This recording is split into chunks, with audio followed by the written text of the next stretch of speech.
베드로에 대하여 세 가지의 말씀을 드리려고 그래요.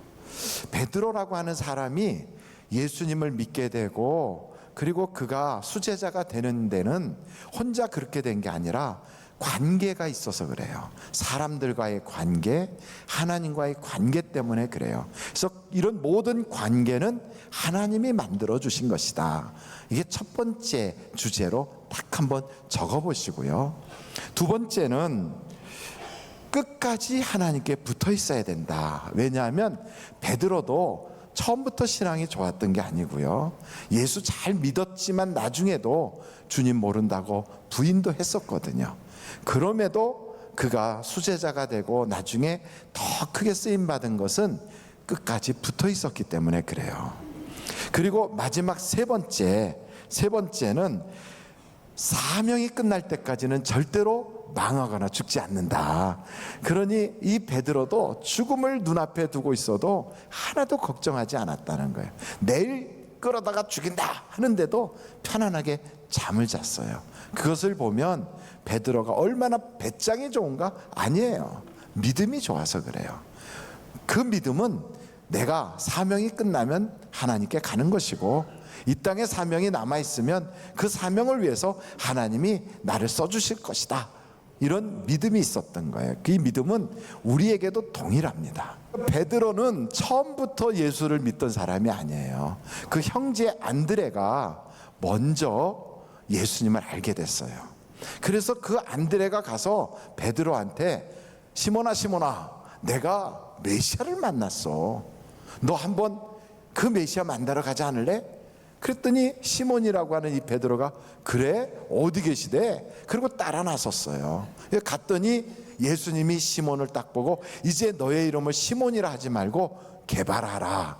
그 게바를 번역한 즉 반석, 베드로, 이런 뜻이에요. 그래서 그가 베드로라고 그랬어요. 그럼 한 가지 좀 어려운 질문을 해보겠습니다. 여러분, 베드로의 아버지 이름은 뭘까요? 모르실 것 같았어요.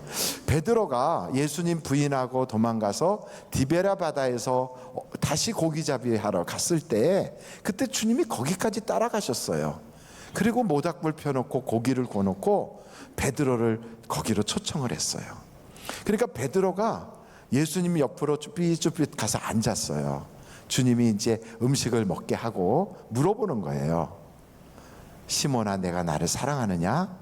이렇게 물어보는데 그냥 시몬이라고 묻지 않고 뭐라고 그랬냐면 요한의 아들 시몬아, 내가 나를 사랑하느냐 그랬어요. 그러니까 베드로의 아버지 이름은 뭐다? 그렇죠, 요한이. 근데 어떤 사람은 요한이라고 그랬더니 예수님 제자 중에 그러면 베드로 아버지도 같이 있었나? 그렇지 않아요. 이름이 요한이란 이름이 흔해요. 요즘 TV에서도 의사 요한이라고 하는 TV 프로그램도 있더라고요. 혹시 보시는 분이 있을지 모르겠어요. 근데 어찌됐든 예수님의 제자 중에 요한이 또 있어요. 그 요한은 베드로와 동업자예요. 그러니까 베드로의 직업이 뭐였다고요? 어부. 그 어부로서 동업자가 있어요. 누구냐면 요한과 야고보예요. 그러니까 이런 모든 관계를 통하여 예수를 믿게 하고 그 안에서 신앙이 성장하게 하고, 그리고 하나님께서 그를 쓸 수 있는 그런 인물로 다듬어져 가는 거예요. 우리도 똑같아요. 하나님께서 우리에게 이런 인간 관계를 주셨어요. 그 중에 첫 번째 관계를 맺게 되는 게 부모와 자녀로서의 출생의 관계예요. 그 다음에 출생하고 났더니 형제 자매들이 있고요. 그리고 학교를 다니다 보면 동창들이 생기고 선배 후배가 생겨요. 그리고 직장에 취직하면 직장에 동료가 있어요. 그리고 나서 결혼을 하면 친척이 생겨요. 그래서 베드로도 결혼을 했어요. 그래서 장모님을 모시고 살았어요. 여러분, 그 옛날, 지금부터 2000년 전에 장모님 모시고 사는 사위라면 그 사위가 부인을 아낄까요? 안 아낄까요? 그러니까 베드로는 애처가했던 거예요. 그 장모가 몸이 아파 병이 났을 때 다른 것으로 고칠 수 없으니까 예수님 모시고 가서 장모의 병 10병을 고쳤어요. 이런 과정을 통하여 한 걸음 한 걸음 베드로의 신앙이 성장합니다. 그런데 베드로가 결정적으로 거듭나게 된 것은 언제 거듭났냐면, 베드로가 자기 그 형제 때문에 예수님을 만났을 때도 그냥 얼굴 보고 스쳐 지나갔어요. 자기 장모님이 병이 고침을 받았는데도 그냥 예수님을 아는 정도로 끝나고 말았어요. 그런데 언제 그가 거듭이 났냐면, 예수님이 새벽 일찍 일어나셔서 갈릴리 바다에 오셨는데, 그때 마침 밤새도록 고기 한 마리도 못 잡았던 시몬이가, 이 베드로가 거기서 그물을 이렇게 씻고 있었어요. 근데 예수님이 나오신 걸 보고 동네 사람들이 따라 나와가지고 예수님 이렇게 쫓아오니까, 예수님이 시몬의 배에 올라가지고 앉아서 말씀을 증거하신 거예요. 배에 앉아서 말씀을 증거하고 다른 사람들은 해변에 이렇게 있었던 거지요. 그러고 나서 말씀이 끝나자 시몬 보고 깊은 데로 가서 그물을 내리라 그래요. 아유, 예수님, 이 바다는 밤에만 고기를 잡지 해가 이렇게 떠올라서 날이 새면 고기를 못 잡아요. 그래서 지금은 내가 밤새도록 고기를 잡으려고 애를 썼지만 허당쳤는데, 지금 가서 그물 내려도 소용없습니다. 날 샜다고요. 그래서 아마 날 샜다는 말이 나왔나 봐요. 그래서 날이 샜다니까, 그러면 아 그렇구나 하고 주님이 그만두실 줄 알았는데 아니래요. 깊은 데로 가재요. 그러니까 베드로가 갔어요. 주님 말씀에 따라 나서서 깊은 데로 가서 그물을 내리면서 뭐라 그러냐면, 말씀에 의지하여 그물을 내리겠다고 내렸어요. 근데 요즘의 그물은 참 과학이 발달돼 가지고 이 그물이 아주 촘촘하고 이게 잘 만들어져서 싹 내리면 이게 쫙 펴져서 고기를 잘 잡을 수 있는데, 옛날 그물은 그렇지 못했거든요. 이 그물을 이렇게 밝은 데 내리면 고기들이 보고 밑으로 다 도망 나가요. 그런데 이상하게 그 그물에 꽉 차게 고기가 잡힌 거예요. 그래갖고 막 그물이 터져나갈 정도가 됐어요. 그래서 베드로가 놀래가지고 자기 동업자를 부른 거예요. 그러니까 요한하고 야고보가 그 배를 가지고 급히 가서 두 배에 가득 채우게 된 거예요. 그때 베드로가 뭐라고 고백하냐면, 주여, 나는 죄인이로소이다. 나를 떠나소서. 그러면서 주님 발 앞에 무릎을 꿇었어요. 여러분, 베드로가 자기가 죄인이라는 고백을 하기 이전에는 그냥 교인이에요. 죄인이라고 고백한 그때 비로소 그가 거듭나는 거예요. 그러고 나서 이때부터 성도가 되는 거예요. 교회를 오래 다니다 보면 직분을 받을 수도 있어요. 그래도 여전히 내가 죄인입니다 라고 고백하기 이전이라면 그는 아직 거듭나지 않은 거예요. 죄인이라고 고백을 할 때, 이때 비로소 거듭나는 거예요. 그 내가 죄인입니다라고 고백하면 그 죄는 다른 것으로 해결할 수가 없거든요. 오직 예수님만이 그 죄를 씻어주실 수가 있어요. 그래서 예수님을 주인으로 모시게 되는 거예요. 그 전에는 좋은 선생님, 듣기 좋은 이야기하는 분, 우리에게 사랑을 말씀해 주신 분, 4대 성인, 우리의 신앙의 대상, 이 정도로 알고 있지만, 예수님을 주인으로 딱 섬기게 되고 그 피로 내 죄가 씻음 받으면 그때 비로소 본어게인한 거예요. 거듭난 거예요. 그때부터 하나님의 자녀가 되는 거예요. 여러분, 하나님의 자녀가 되면 그냥 자녀 되는 게 아니라 권세가 있습니다. 저는 우리 하늘비전교회 모든 성도가 그 권세를 다 받기를 간절히 바랍니다. 이 권세는 기도의 권세예요. 그 권세는 지금 죽어도 천국 갈 수 있는 권세예요. 그 권세는 이제는 어둠에서 빛으로, 마귀의 권세에서 하나님의 자녀의 권세로 옮겨져서 이제부터는 악한 자가 만지지도 못하는 축복의 자리에 들어온 권세예요. 그래서 여러분, 영생의 복을 받으신 분이 된 겁니다. 근데 이 베드로라고 하는 사람이 그러면서 한 걸음 한 걸음 신앙이 성장하는 거예요. 여러분, 신앙은 하루아침에 성장하지 않아요. 신앙 성장은 마치 계단을 올라가는 것처럼 차분하게 한 걸음 한 걸음 성장해 가요. 그래서 처음에는 하나님께서 우리를 아시고 정하셔서 우리를 불러주신다고요. 교회로 불러요. 예수님께로 불러요. 그래서 우리가 예수를 믿으면서 죄인인 걸 알게 되면 그때 비로소 이 죄를 사하시면서 우리를 의롭게 하세요. 의롭게 하신 주님께서는 그때부터 우리의 신앙이 성장하게 해요. 그래서 마침내는 영화롭게 바꿔놓으시는 거지요. 그래서 우리가 신앙생활 하다 보면 처음부터 천사 같은 분은 없어요.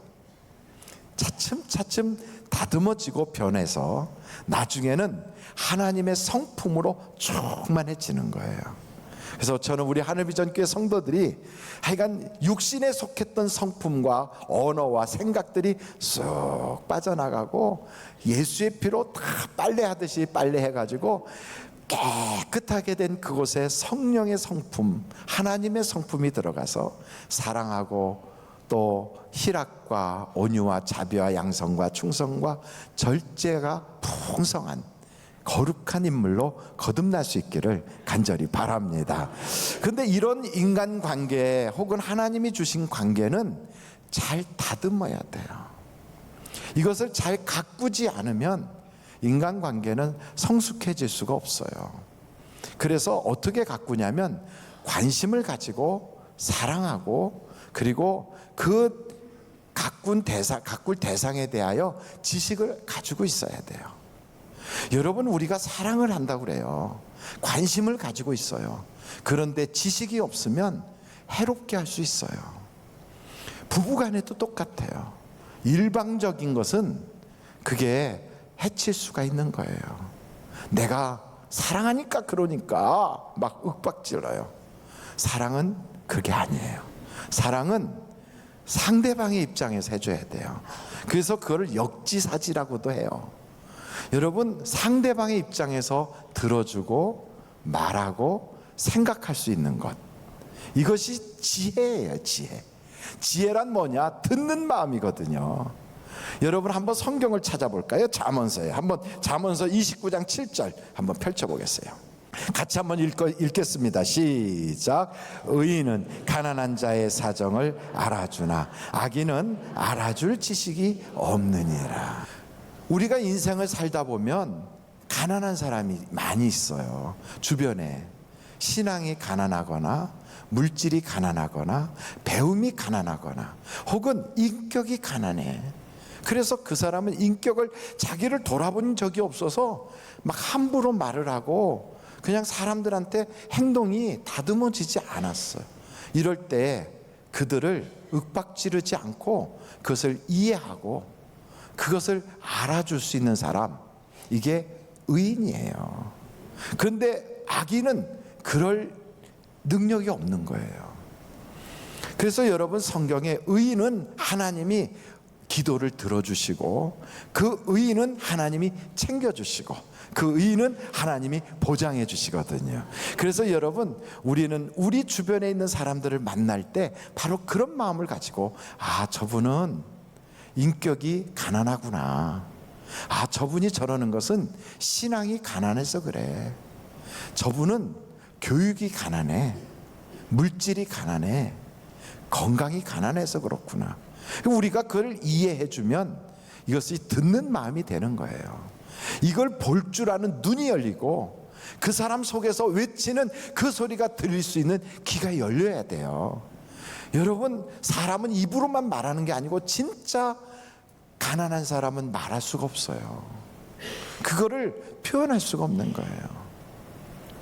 이북에서 탈북하여 우리나라에 들어오신 어떤 분이 한국에 딱 들어와 가지고 국정원에 다 가서 거기서 처음에 이제 조사를 받는데, 국정원에 딱 갔을 때 밖에 창문을 통해서 보니까 십자가가 그렇게 많더라는 거예요. 한국에. 북한에서 한 번도 못 봤던 십자가가 그렇게 많더래요. 근데 그 순간 어떤 생각이 들었냐면 자기도 모르게 눈물이 주르륵 흘리면서 이 땅은 복을 받은 땅이구나, 이런 생각이 들었대요. 그가 십자가에 대해서 알게 된 건 탈북하여 중국 땅에서 선교사님을 만났을 때 그때 처음으로 접했는데, 왜 이 땅이 잘 되고 복을 받았는가 봤더니 저것 때문에 그렇구나, 이걸 알고 그때 눈물이 흘렀다는 거예요. 그래서 저는 그 이야기를 들으면서 가슴이 뜨거워지더라고요. 하나님이 정말 그렇게 전혀 내가 모르고 있었던 부분을 북한에서부터 이곳에 오신 분이 알려주셔서 내가 왜 복을 받고 있는지를 깨닫게 해주셨구나. 여러분, 이런 사실을 모르는 사람은 교회를 핍박하고 막 욕을 해요. 근데 이런 걸 아는 사람은 이 땅이 복받은 게 바로 저것 때문이구나, 그리고 아껴줄 수가 있는 거예요.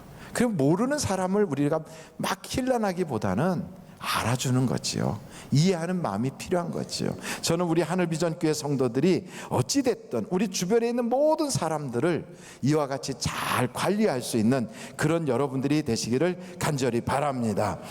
두 번째, 이 베드로가 하나님의 아들 예수님을 살아계신 하나님의 아들이시요 주님이 보낸 메시아라고 고백을 하고, 그 예수님 때문에 그 모든 기적도 일어나고 물 위로 걸어보기도 하고 죽은 자가 살아나는 것도 봤다고요.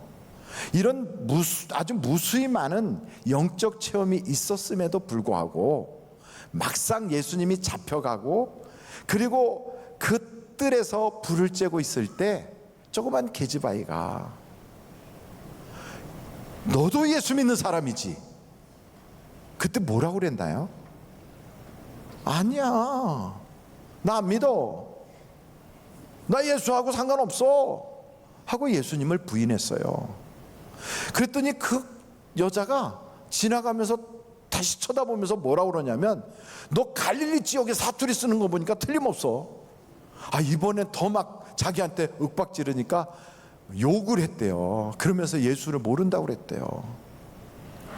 세 번째 또 불가에 있다 보니까 또 물어본 거예요. 너 예수 거기 너 거기 있는 거 봤어? 그 봤다는 사람은 여러분 그 자리에 갔었을까요? 안 갔었을까요? 자기도 갔었으면서 봤어. 그러니까 베드로가 당황이 되니까 모른다고 막 크게 소리치면서 부인한 거예요. 근데 그때 예수님이 베드로를 쳐다봤대요. 그런데 그 순간 예수님이 하셨던 말이 또 생각이 났어요.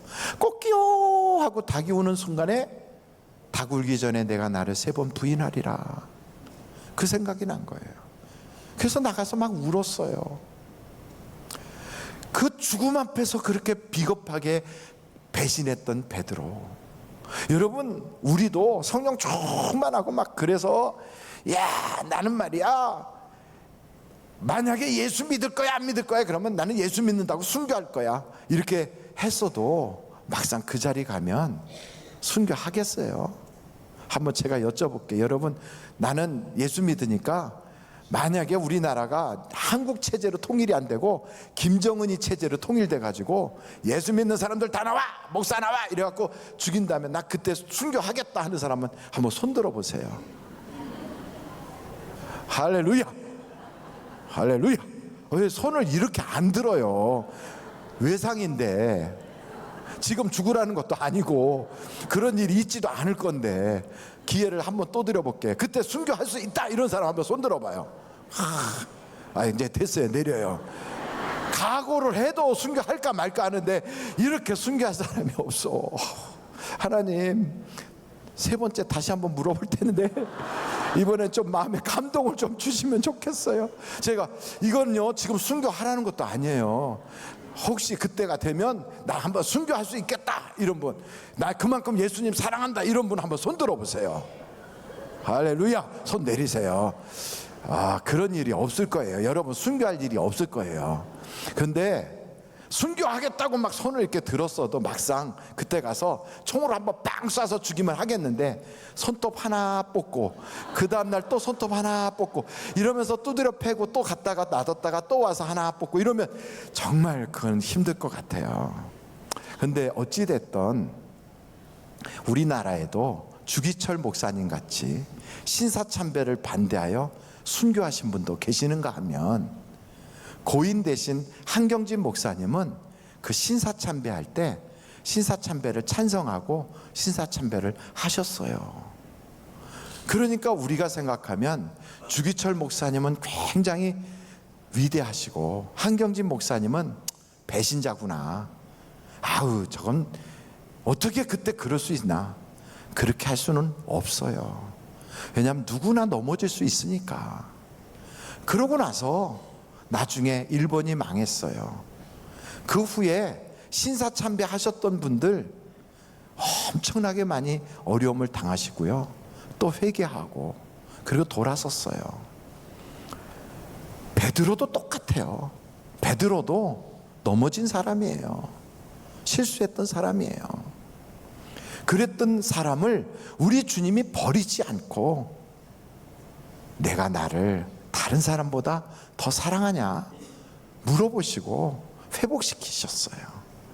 여러분, 우리가 교회 생활하다가 때로는 낙심하고 사람하고 다투다가 교회 그만 안 다니게 되고, 또 때로는 지금 이 방송을 TV로 보거나 아니면 외부로만 보면서 교회 출석을 못하는 분들이 혹 계시다면 괜찮아요. 지금이라도 주님께로 돌아오십시오. 우리 예수님은 넘어진 그 사람 내치지 않아요. 우리 주님은 실수했던 그 사람 버리지 않아요. 일어나면 돼요. 다시 시작하면 되는 거예요. 우리도 똑같아요. 아, 그러면 나중에 죽인다고 딱 오면 나 예수합니다 이러고서 포했다가, 그건 아니죠. 우리가 목숨 내놓고라도 예수를 시인하고 믿어야 되겠지만, 혹시나 신앙생활에 실수가 있고 넘어져도 포기하지 말고 주님께 붙어 있을 수 있기를 간절히 바랍니다. 그래서 회복의 은혜를 주시더라는 거예요. 마지막으로, 이렇게 실수했던 베드로가 이제는 옥에 갇혔어. 내일 끌어서 죽인다 이러는데 이 베드로가요, 태평성대로 자요. 여러분, 만약에 베드로가 고민이 되고 염려가 됐으면 그 밤에 잘 수 있을까요? 못 자겠죠. 그런데 이 사람 편안하게 자는 거예요. 두려움이 없는 거예요. 염려가 없는 거예요. 저는 우리 하늘비전교회 성도들이 사업에 어려움이 있어도 염려가 없으시길 간절히 바라요. 내 앞에 정말로 절벽 같은 문제가 꽉 생겼어도 걱정하지 않기를 간절히 바라요. 왜냐하면 베드로가 염려하지 않은 이유가 하나 있는데, 그게 뭐냐? 예수님이 내 옆에 계시다는 거예요. 하나님이 나와 함께 하시는 거예요. 유라굴로 광풍이 불어올 때 사도 바울이 그 배에서 모든 사람들이 막 죽는다고 그러고 절망하고 있을 때 하나도 두려워하지 않았어요. 도리어 이렇게 얘기해요. 여러분, 두려워하지 마세요. 염려하지 마세요. 아무도 죽지 않아요. 아무도 망하지 않습니다. 내 옆에 계신 하나님의 사자가 나에게 약속하셨습니다. 저는 여러분에게 이렇게 말할 수 있어요. 여러분, 사업이 어렵고 부도 나기 직전이고 직장이 지금 어렵고 가정이 깨어지기 직전이랄지라도 염려하지 마세요. 하나님이 우리와 함께 하십니다. 하나님이 나와 함께 하시는데 뭘 걱정하십니까? 성경이 우리에게 약속하는 내용이 그거예요. 하늘의 권세, 땅의 권세를 다 가지신 그분이 나와 함께 하신다는 거예요. 그러므로 여러분, 땅이 무너지고 하늘이 막 무너져 내려도 걱정하지 마세요. 걱정할 거 없어요. 하늘이 무너지면 먼저 키 큰 사람들이 죽을 거예요. 그래, 걱정할 거 없어요. 제가 먼저 죽을게요. 걱정하지 마세요. 나라가 무너진다, 걱정하지 마세요. 로마가 망했어도 로마에 살고 있었던 사람들 안 죽어요. 새로운 시대가 또 시작해요. 이 세상이 무너지고 없어져도요, 우리는 안 죽어요. 영생의 나라 천국이 우리에게 열려 있어요. 그러므로 사나 죽으나 우리는 주님의 것이니까 두려워하지 말고 담대하게 가면 문제 같은 것들은 안개처럼 지나가 버려요. 부도 나면 나는 거지 뭐. 사업하다가 안 되면 안 되는 거지. 왜? 실패는 있을 수 있어요. 실수는 있을 수 있어요. 그래도 다시 일어나면 망한 건 아니에요. 다시 일어나면 되는 거예요. 성경은 우리에게 말씀합니다. 7번 넘어져도 예수의 이름으로 다시 일어나라 그래요. 일어나는 거예요. 마귀야, 기뻐하지 마라. 내가 넘어진 걸 보고 웃지 마라. 나는 예수의 이름으로 다시 일어나느니라. 일어나는 거예요. 일어나면 승리하는 거예요. 베드로가 일어나잖아요. 그리고 나서 그 옥문이 다 열려버리잖아요. 그리고 하나님이 베드로를 쓰시잖아요. 우리의 사명이 다 끝나지 않았으면 절대로 죽지 않아요. 여러분의 사명은 누구나 할 것 없이 목사나 성도나 동일해요. 첫째는 예배하는 것이 사명이에요. 두 번째는 우리를 통하여 구원받을 자들이 있으므로 전도가 사명이에요. 11월 마지막까지 우리는 전도를 계속할 거예요. 그러면서 하나님께 기도하면 그 기도는 반드시 응답받기에 저는 우리 하늘비전교회 모든 성도들이 축복의 통로가 되고 모든 사람에게 복을 나누어드리는 그러한 축복의 근원들이 다 되시기를 주님의 이름으로 축원합니다.